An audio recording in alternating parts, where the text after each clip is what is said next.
Hello, my friends. Welcome back. We are here with another episode of the Basics of Balance. My name is Ariella, and I am excited to kind of switch things up a little bit for today's conversation because we are going to be going over a very real and specific client scenario. And I thought it would just be really helpful for a few reasons. Number one, to shed light on two different perspectives of the same situation, right? So perspective from the client side of things, but also perspective from the coaching side of things. And I also think this is going to be really helpful because the last episode, I was kind of talking about goals since at the time that I'm recording, at least last episode and this one, it's January. So it's the beginning of the year. And that is typically when a lot of people refocus, right? They recalibrate. They are, trying to figure out what they want their year to look like and what they want to accomplish and setting goals and, things like that, right?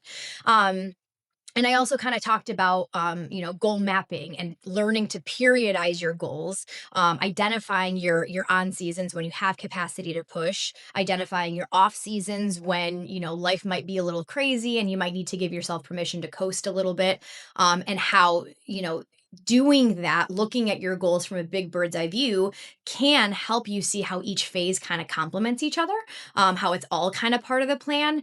And arguably speaking, when you are in a season of push, when you're in a season of focus, you're dieting or, pushing or grinding, whatever you want to call it, especially when you're getting tired towards the end of that season, when you know a break is coming, when you know that there's a break that's going to give you a little bit more rest, help you recoup some energy, you can push that much more because it's not just grinding forever and ever. It's part of an overall plan, right? So all of that to say, last week I had a conversation with one of my clients because in January, I tried to do as many goal mapping calls as possible with my individual clients, because same for all of those reasons, right? Make sure we're all on the same page. And so last week I was talking to a client and we had recently just changed the goal from a bulk, which is trying to intentionally build muscle. So we were in a slight caloric surplus. She was eating a little bit more than her body needs in order to maintain homeostasis, in an effort to build muscle, right? Two, well, a lot, but two main components when it comes to building muscle. We have to make sure that we are strength training. We're following that structured strength training program that focuses on progressive overload style principles, meaning you are repeating the same motions over several weeks with the intention of doing more week after week. More can mean either lifting heavier weight, doing more reps, adding tempo, so adding maybe a pause in the contraction to place more demand on the muscle without adding weight. And so many ways to do that, but progressive overload, structured strength training program, you're tracking your weight, reps, all of that stuff so that you can try to build on what you're doing, right? So that you can identify how to progressively overload those muscles over time. Second component of that is your nutrition. Okay. So you need to make sure that you're eating enough food. And that kind of denotes that you're not really going to be able to build muscle when you're in a cut, when you're in a deficit, when you are dieting. So all of that to say, we were in a surplus. We were, focusing on making sure she's eating enough food. Of that food, protein is massively important because that is the fundamental building blocks that your body needs as far as fuel is concerned, to recover from that exercise, to build back stronger, so that we can keep, not only getting stronger, but also building muscle at the same time, right?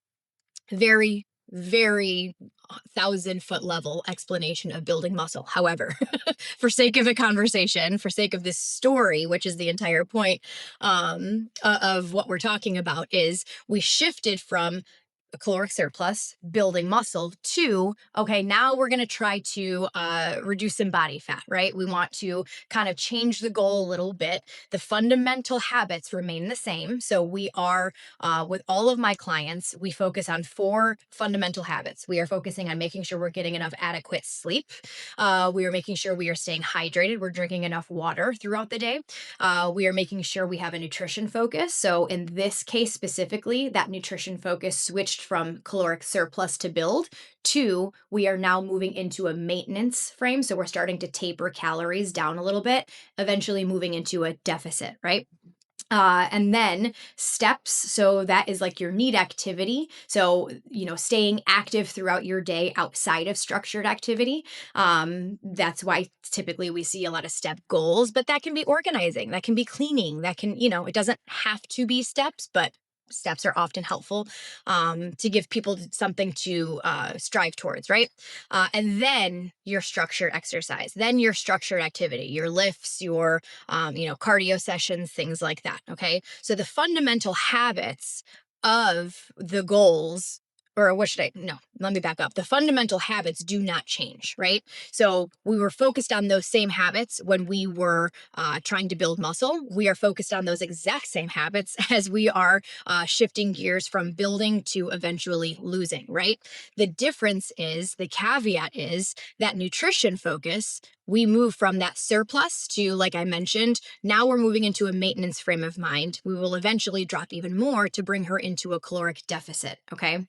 So that main focus, in addition to her NEAT activity, we are going to, go from a lower target of about 8,000 steps to, hey, 8 to 10,000 steps. We're slowly ramping up her NEAT activity, which is a huge contributor to losing weight, losing fat. Huge, huge, huge contributor. Next to your diet, next to how much you're eating, massively important. Okay. Don't discredit that.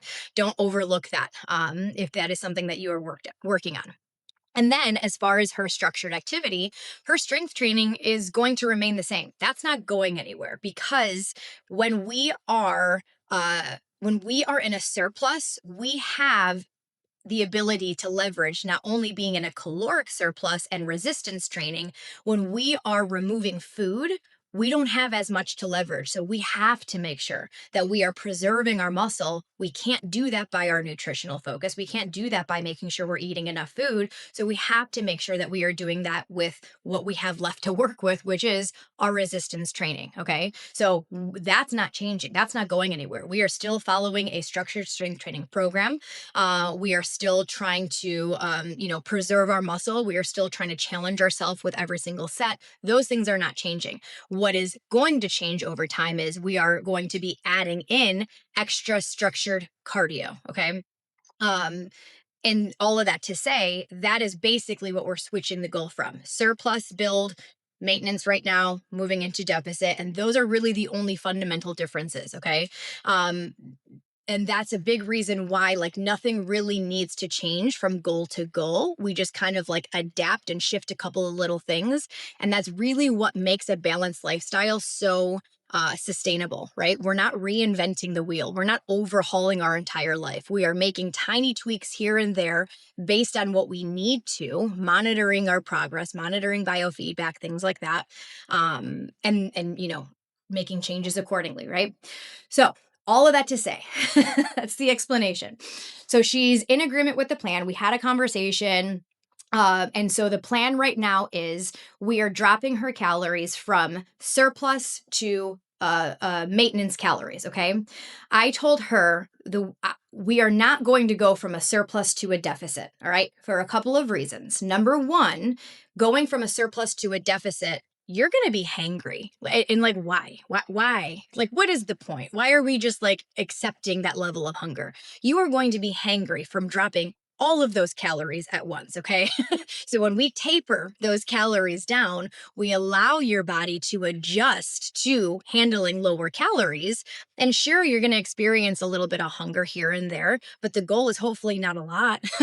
The goal is hopefully minimal hunger so that it's a little bit more sustainable. Once your body adapts, cool, we can drop calories even more, right? But going from a surplus to a deficit, that's just like working harder for the sake of working harder. There's no real point to doing that, right? Why are we making our lives harder than we need to?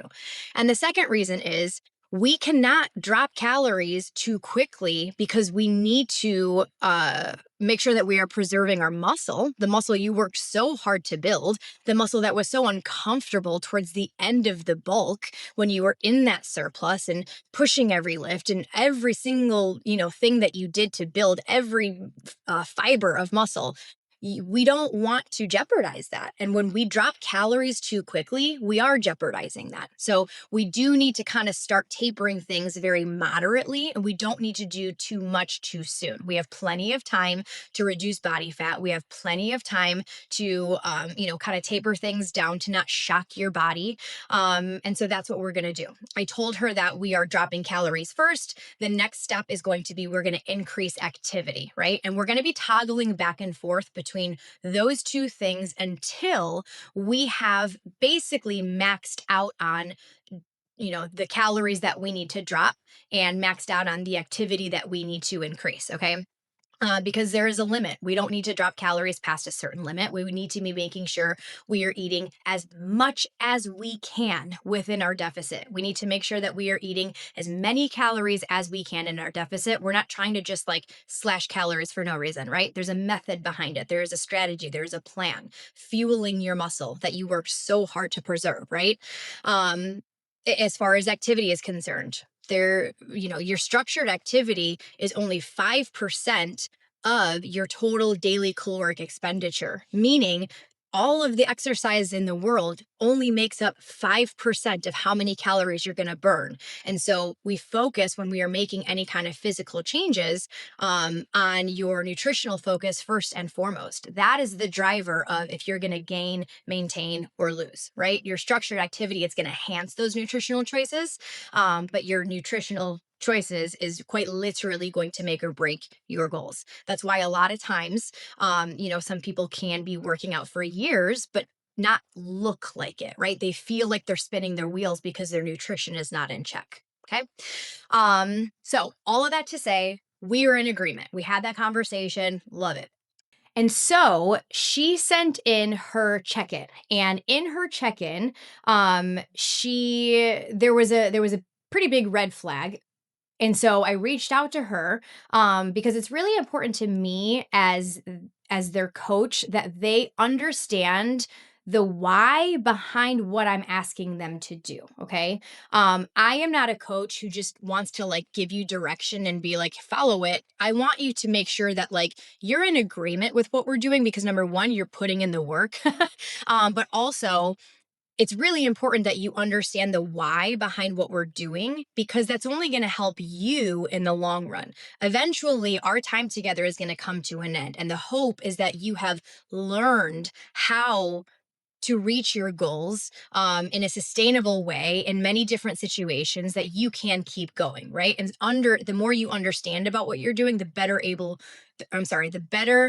you are going to be able to continue to show up for yourself, right? So I really try to focus on fostering a relationship of independent thought process versus just depending on me and my guidance, right? Obviously, I'm helping you get where you're going, but opportunities like this are really when we're able to, hey, let's have a conversation, talk about it a little bit, right? So, all that to say, she sent in her weekly check in, and I had dropped her calories to 1,800 calories from her surplus, right? And she said, hey, the calories that you have given me, they are a lot higher than the calories that I used to follow when I was working with this other macro coach. And so if you're okay with it, I'm just going to follow these numbers because it's a lot less calories, aka that tells me, hey, I'm going to get to where we're trying to go a lot faster, right? And so I reached out to her because that was a big red flag, okay? And I said, listen, number one, remember the plan is we are tapering calories. Okay. So we're trying to not do too much too soon to number one, make your life easier. So you're not hungry going from a surplus to a deficit. But also number two, remember, we got to preserve that muscle. And when you drop calories too much, you're jeopardizing that. Right. And I said, and also number two, one of the reasons that we are not following those targets, even when we continue to drop calories, is because those targets are no longer appropriate for you. Okay. They are no longer applicable. They are not going to give you the desired outcome. And here is why. Okay. Number one, you followed those targets 2 years ago. You are 2 years older. Age is one of the variables that we use to determine how many calories you need to eat to reach your goals and what your macro should be within those calories. Okay. Number two, you weigh something different than what you weighed 2 years ago. Okay. Number one, when the goal is primarily to build muscle, you are going to gain a little bit of body fat. So some of that weight gain that you have gained, we will lose. Right? That's what we're doing, right? We're going to lose that fat. That fat is going to come off. That scale is going to, decrease all of that stuff. However, even when the cut is over, even when we have dropped your body percent fat and you are loving what you see, you have your definition, you're toned, you're loving life, you're still going to weigh more than what you weighed 2 years ago simply because you built muscle and muscle weighs something. Okay. So the weight variable is also not appropriate anymore. So far we're 2 for 2. All right. Number three, the goal that you were chasing when you were working with this other macro coach was basically simply weight loss. Okay. And when we are focused on weight loss, we are just focused on the scale. We are just focused on eating a low enough calorie intake that we are losing weight. Okay. And of that weight, that can also mean not only are we losing body fat, but we are also losing muscle. It doesn't take into consideration, are you preserving your muscle? Are you eating enough calories within that caloric deficit to make sure you are preserving your muscle? And so we are 3 for 3 because you worked a lot, or you worked really hard to build your muscle. And when we are not eating enough food in your deficit, and of that food, enough protein, we're not preserving your muscle anymore. We're losing that muscle. And that's not what we're here for, right? And so we're 3 for 3. In addition to your workouts, back then were different than the workouts you are doing now. And I know that because I am also your trainer. So I also write your workouts. And in being your trainer, in our initial intake call, I know what kind of workouts you were doing. You know what I mean? Your activity is also another component as to where your calories should be and your macro should be. So far, your age, your weight, your goals, and your activity level, and I should just say activity, those are all very different. Okay. And those are 4 huge variables that are going to 100% directly affect how many calories you need to be eating. And therefore, if that's off, if that's inaccurate, the outcome is going to be off. The outcome is going to be inaccurate. Okay. And that is the thing. Okay. Sidebar. This is what I want us to understand from a big bird's eye view. All right. When you are focused on your goal, you need to make sure you are eating an appropriate amount of calories to reach said goal. Okay. I mentioned this a little bit ago, but when you are in a deficit, the goal is to not just eat as little calories as you can and slash your calories with like no thought process behind it. The goal is to eat as much as you can within your caloric deficit. Okay. So if there's a threshold of calories, I want you to eat up to that threshold. Okay. That is what I'm trying to say. And when the calorie is inaccurate, that calorie number is inaccurate, well, then we're already missing the mark. You have no idea. You're probably going over. You're going too under. We're losing muscle if we're going too under. We're not in a deficit if we're going over. You see what I'm saying? So it's a simple process to make sure that we are, calculating your calories and your macros appropriately. But if we are not doing that accurately speaking, we're completely missing the mark, and we're putting in all that effort and we're not seeing the progress we want to see. And then that's when you hear things like a deficit didn't work for me, macros doesn't work for me. And in reality, it's just because we got off on the wrong foot from the get-go, right? And so your age, your weight, your height, your goal. So whether you are losing weight, maintaining weight, building muscle, those 3 very different vague goals are going to affect your calories in addition to your age, your weight, your height, your activity level. Okay. All exercise has value, but not all exercise is created equal. Different exercise is going to affect your body differently, okay? And the different kind of exercise you do is going to require a certain amount of calories, right? For example, if you are strength training, you are stimulating your muscle is metabolically active. And the more muscle you have, the more you need to eat to preserve that muscle, not even build, preserve that muscle, okay? So somebody who is primarily strength training is probably going to eat a little bit more than somebody who is not strength training, who is just doing cardio, or who is just walking, or who is sedentary. See what I'm saying? Your activity type matters, okay? Your activity level matters. So, how often you work out, right? The intensity of that workout and the duration of that workout, okay? If you're strength training for 15 minutes 5 days a week versus if you're strength training for an hour 5 days a week, hey, that matters. If you are walking, 10,000 steps 7 days a week, or if you are just jogging a mile every other day, that matters. So, it's a simple process for somebody who, understands the process. It might sound confusing, but it really is a simple process, okay? And so age, weight, height, activity level, your goals, all of these things matter. And so all of that to say, I communicated to her basically all of those things were off. All of those things are no longer appropriate in your life. So therefore, even when we bottom out on your calories, we're still not going to be focused on those calories. We're still not going to hit those calories, okay? And reminding her, hey, this is just our initial taper down. Next step is increasing activity because we want to try to eat as much as we can. And if we can increase activity as a tool to make your quote unquote deficit larger, we're going to do that before we just keep tapering calories down, right? Until we finally reach the point where, hey, we have bottomed out on calories, we have maxed out on activity. This is sustainable, slow and steady wins the race, right? And so, just reaching out to her, having that conversation, she was grateful. She's like, yes, I'm in agreement. I appreciate, you kind of taking some time and like explaining that a little bit more. And I think that kind of just goes to show how valuable it can be to have somebody who is a third party, who is emotionally removed from our goals to help guide us. Okay. Because sometimes we want to take matters into our own hands. And had she had just followed the old set of calories, number one, her protein intake was drastically lower than it needed to be. Okay.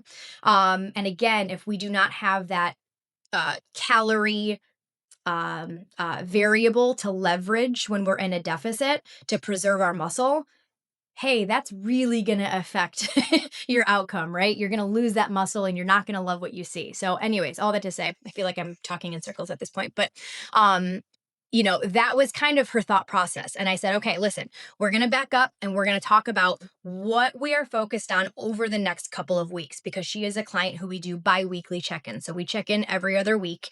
Obviously, she can reach out to me at any point within those 2 weeks, but officially speaking, we check in every 2 weeks. And so this is helpful for you to know as well. I said, these are what we are going to be focusing on. Going back to those habits, right? The sleep, the hydration, all of that stuff. Going back to those habits, this is what we are focusing on. And I want to share this information for you so that you can see when we are asking you, what am I saying? When you are hearing that sleep is important to your goals, these are the reasons why. It's not just an arbitrary thing, right? I said, number one, sleep. Sleep is going to be massively important to you because when you get too little sleep, lack of sleep is going to promote further muscle breakdown. Directly goes against your goal, right? Directly goes against the muscle that you work so hard to build. Okay. So, from that reason alone, we need to make sure we are getting at least 7 hours of sleep. Okay. And I'm not talking about those one off times when, your kids wake you up or you can't fall asleep. I mean, your routines. I mean, choosing to not scroll on your phone so that you can get 7 hours of sleep. I mean, choosing to, take a rest day if you couldn't fall asleep. And instead of go work out on 3 hours of sleep, choose to, push your alarm back so you can get more sleep, right? Understanding that your sleep will directly affect your ability to preserve your muscle matters. And that's going to give you more of a reason to try to keep trying to sleep. Number two, your sleep, when we don't get enough sleep, when we are focused on losing weight, when we're in a caloric deficit, it's going to make you hungrier. Number one, your hunger hormone responsible, for basically telling us how satisfied we are, right? When we have eaten enough food, that hormone kicks in saying, yep, we're good to go, we're full.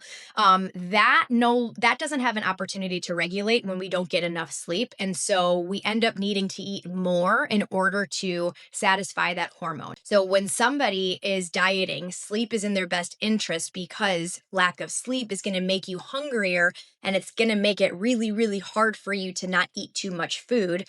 And being in a deficit is the number one requirement in order to lose weight. So, see how sleep is important. It's not just like an arbitrary thing. Number two, moving on, calories, protein, and fiber. When I'm working with a client, nutritionally speaking, we are focused on a few different things, but from a macro view, we are focused on calories because calories are king, whether the goal is to lose, maintain, or build, right? And then protein is the most important macronutrient as it relates to, building and preserving your muscle, keeping you satisfied. And preserving your muscle is important when you're trying to lose weight because your muscle is your metabolism. The more muscle you have, the higher your metabolism, the faster your metabolism. So we have to take into consideration trying to preserve your muscle in an effort to keep your metabolism as high as we can, right? Protein is also going to help keep you a little bit more satisfied because that's one of the benefits of eating enough protein, right?